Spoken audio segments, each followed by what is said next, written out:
Hello everyone! Welcome to week 6. This is our last week of this 6-week series on creating relationships you love. And this week we're going to be talking about when to leave and when to stay.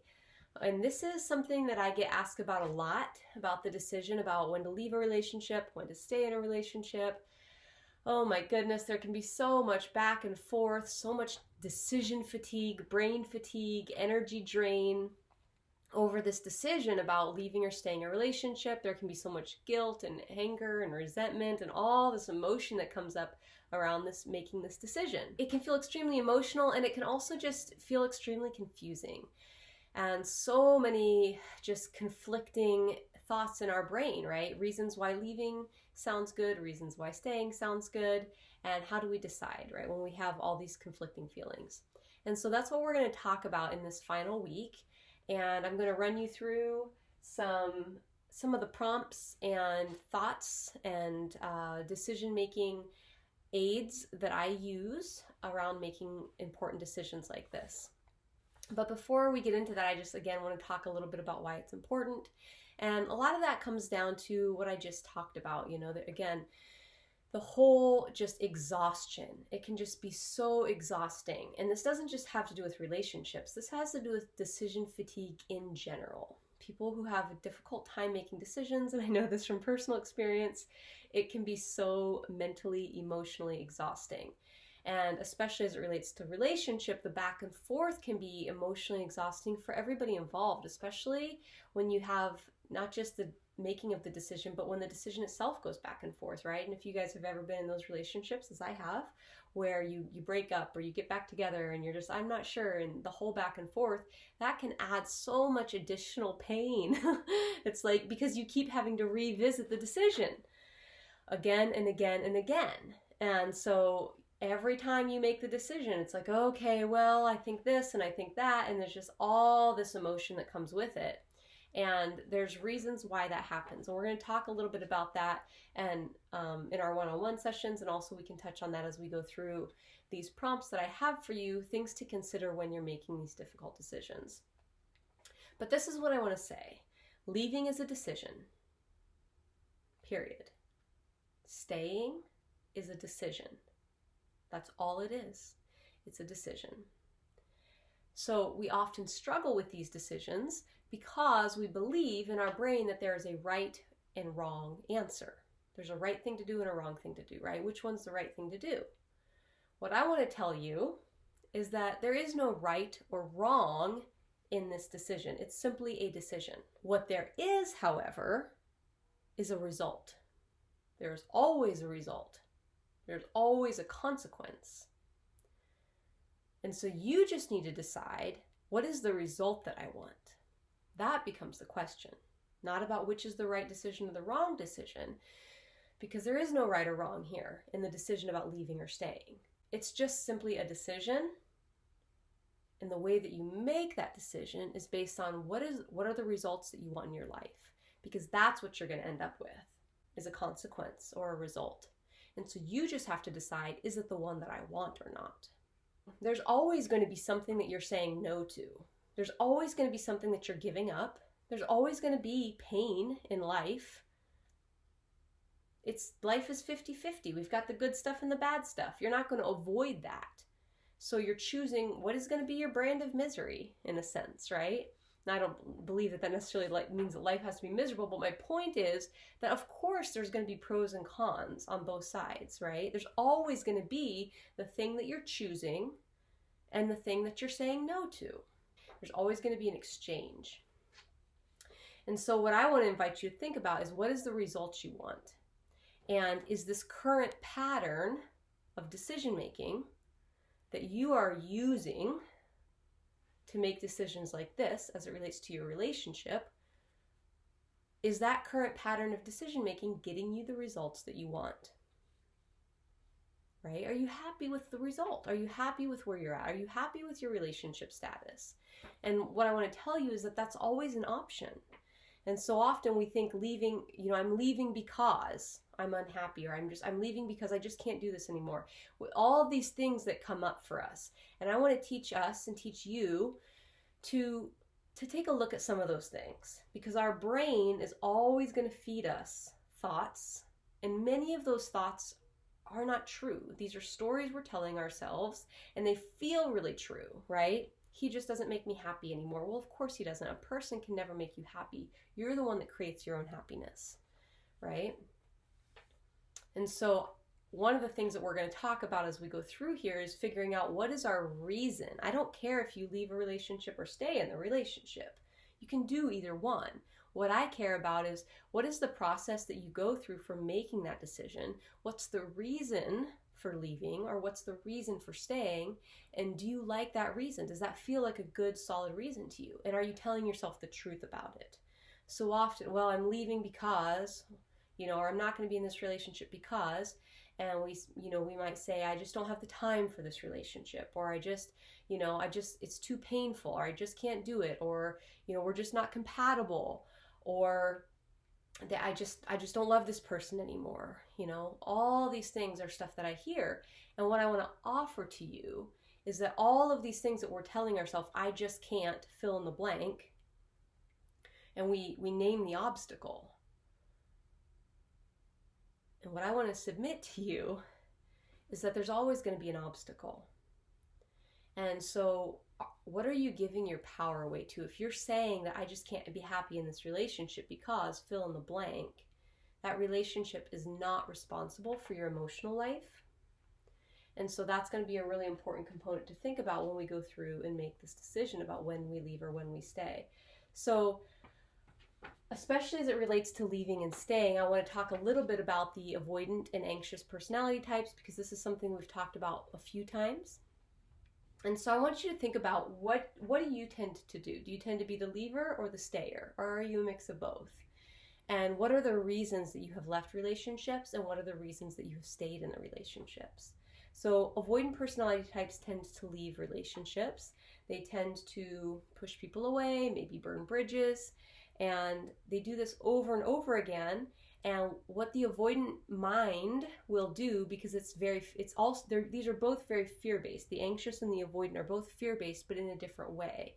And so avoidants who tend to leave relationships over and over again, and they find reasons, they'll self-sabotage, and when they leave the relationship, their brain will go and they'll find all this evidence.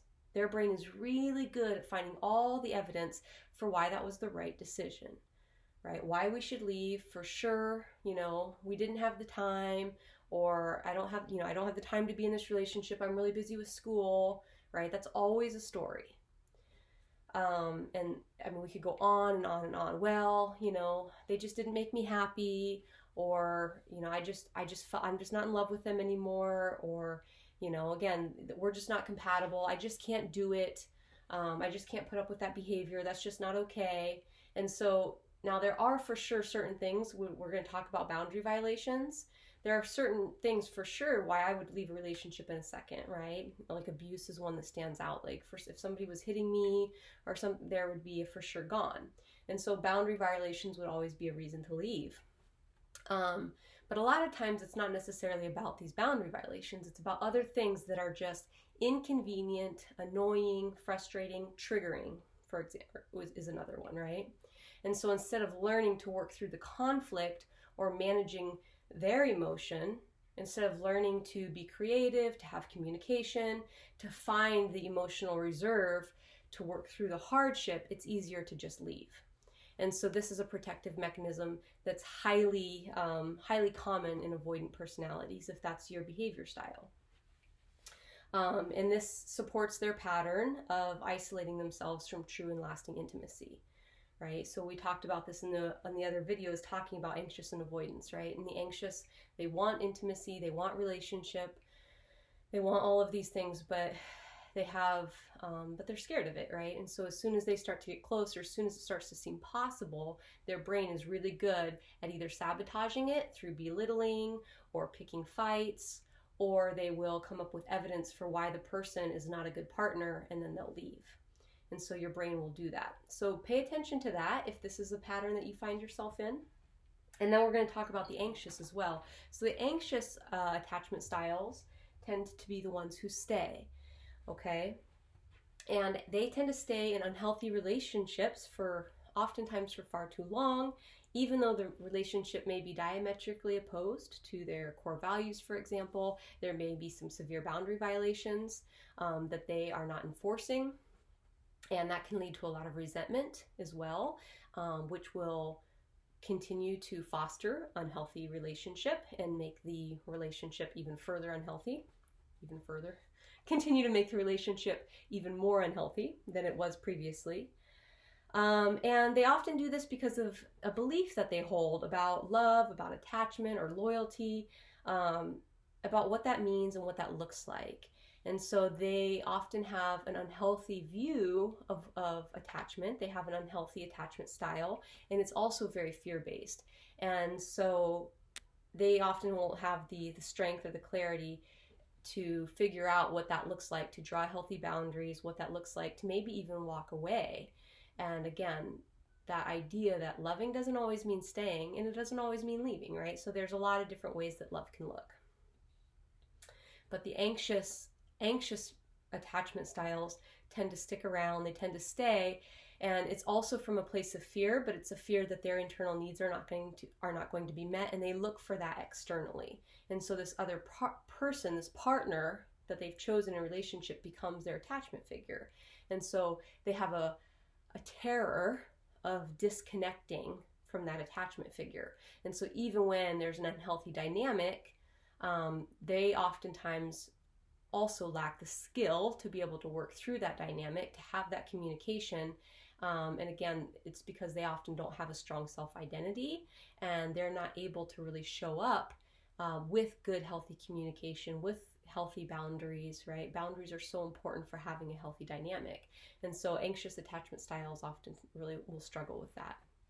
And so those are some of the patterns that you can see as far as leaving and staying, especially as it relates to the anxious and avoidant attachment styles, that I just want to, before we dive into some of the nuts and bolts of making the decision, I just want to kind of bring your attention to that and give you a little bit of a chance to think about that. What are some times that you've left relationships or stayed in relationships? Do you have a pattern of leaving over and over again? Or do you have a pattern of staying over and over again? And whether you're the one that's leaving or you're the one that's staying, I want to encourage you to really just think about, what is the result that it's getting you? You know, you can do either one. So if you're happy with where you are, the way things are going, then that's fine. You know, it doesn't matter whichever you choose to do. Again, there's no right or wrong here. You can make any choice you want. But the question is, are you getting what you want out of life? If you're not getting what you want out of life, it might be worth considering and just asking yourself, is there a pattern here? And these patterns are always deeply ingrained. This is not just a simple thing to fix. It's not easy. I'm not trying to tell you that it's easy. There's going to be some hard stuff, right? Retraining our brain to make decisions differently and to kind of go against the grain of what we've always done can feel really scary, and it can feel difficult, but it is possible. And so if you're noticing yourself in one of these patterns, just maybe shoot me an email and we can talk about it in one of our one-on-one sessions. And we will kind of talk through where those patterns are coming from and how we can kind of begin to interrupt them. Again, not because one is right or wrong, but because I want you to be able to have the result you want. And so if the result that you want is love and intimacy and connection and maybe a relationship that lasts, whatever that looks like. And again, the goal is not always to have a relationship last. Sometimes a relationship completes itself, and that's okay. But what is it that you want? And again, what are your reasons for leaving? Are they true? Or is your brain telling you a lie? It's just too hard. I just can't do it. We're just not compatible. I just don't have the time. Is your brain feeding you an excuse because it doesn't want to have to work through a hardship? What about staying? Are you telling yourself, I have to stay. I just don't have the money. I don't know what I would do if I left. Whoa, I have to stay for the kids. It's not that staying for the kids is a wrong decision. You can totally do that. Is this true? Is your brain telling you something that might not be entirely true? Is there an excuse? Are you really staying because you're just scared to leave? Because you don't know what that would mean for your own identity? Is there something deeper there that needs to be looked at? So we're going to look at what would it look like to disrupt those patterns, and we can talk about that in our coaching sessions. And then we're going to go through these 5 steps that I have for you, and we're going to talk a little bit about what would it look like to make a decision instead of making a decision out of fear of intimacy, fear of having to do hard work. Instead of making a decision out of fear of separation, fear of isolation, fear of rejection, right? What would it look like to make those decisions from a value-based, results-oriented place, right? What would it look like instead of out of avoidance or anxiety? What would it look like to make your decision from a place of what is the thing that I most want in my life? And is this decision taking me there? So that's what we're going to dive into in the next videos on this section for when to leave and when to stay. I'm going to give you some things to think about to make this decision.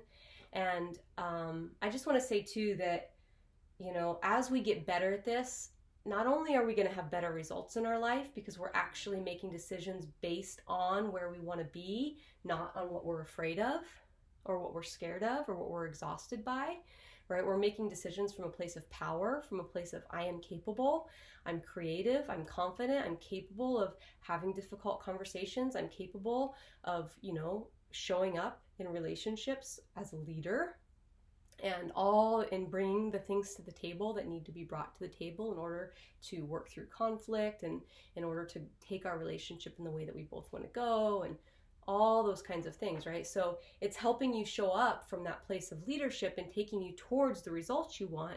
But the other thing it's doing is it's saving you so much time, because if you make this decision once, it's done. I'm either leaving or I'm staying, right? And for me, like if I decide I'm staying in this relationship, I'm staying. It doesn't even matter if the other person leaves. They can be in and out the door, they can be unsure, and I just get to know I have made a commitment, right? My commitment is I'm here. I'm going to love this person and I'm going to be here and I'm going to do what I need to do, and my decision's made.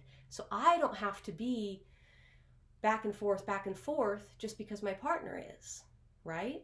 Or vice versa. If you've made the decision to leave, it doesn't matter if your partner comes and, oh, but I want to get back together and all the stuff. You've already made the decision. And so it saves you time, it saves you the energy, and it also gives you confidence because you start to learn how to trust your intuition, and you start to learn to know that, no, this is not coming from a place of fear of intimacy, fear of inadequacy, fear of rejection, right? This is coming from a place of my values in relationship are this, and this.